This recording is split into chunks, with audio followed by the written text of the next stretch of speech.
এক টুনি পাখির সবসময় মন খারাপ থাকতো। তার মন খারাপের কারণ কেউ বুঝতে পারতো না, আর কেউ বুঝতে চাইতো না, তাই সে কাউকে তার মন খারাপের কথা বলতো না। টুনি পাখিটি একা একাই বসে থাকতে ভালোবাসতো, ভিড়ে যেত না। কোথাও লোকজনের ভিড় থাকলে সে দূরে সরে চলে আসতো। একদিন টুনি পাখিটি ভাবে, মন খারাপ করে আর কি হবে, যাই ঝর্ণার দেশে ঘুরে আসি। তখন সে এক নদীতে ঝর্ণার দেশে ঘুরতে গেল। সেখানে গিয়ে সে এক অদ্ভুত দৃশ্য দেখতে পেল। এক টুনি পাখি জলের মধ্যে দিয়ে টোটো চালাচ্ছে। তা দেখে তার মনে অনেক খুশি হলো। তারপর সে খুশিতে চারিদিকে ঘুরে আবার বাড়ি চলে যায়।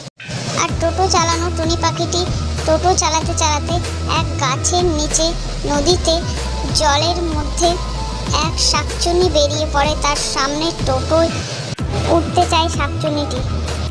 তখন সেই নদীরই এক জাদুকরি মাছ এসে শাকচুন্নিটিকে মেরে ফেলে আর টুনির সাথে চলে যায়। টোটোতে করে তার বাড়ি পৌঁছে দেয়। মাছটি দেখতে কিন্তু খুব সুন্দর আর জাদুও করত। টোটো চালানো টুনিটি মাছটিকে অসংখ্য ধন্যবাদ জানায় শাকচুন্নি থেকে তাকে বাঁচানোর জন্য। তারপর টুনির মা ঘরে ঝাড়ু দিতে দিতে বাইরে বেরিয়ে পড়ে আর টুনিকে দেখে খুব আনন্দিত হয়। আর টুনির বিয়ের কথা জিজ্ঞাসা করে যে সে বিয়ে করবে কিনা। যেই টুনিটির সাথে ঝর্ণার দেশে টোটোওয়ালা টুনিটির দেখা হয়েছিল, তার সাথেই তার বিয়ে হয়ে যায়। আবারও শাকচুন্নিটি আসে টুনি পাখির বউকে মেরে ফেলার জন্য। সেইখানে এক কুমির এসে লাফ দিয়ে শাকচুন্নিটিকে খেয়ে ফেলে। তারপর দুই টুনি বেঁচে যায়। কুমিরটি ছিল জিন টুনি পাখি।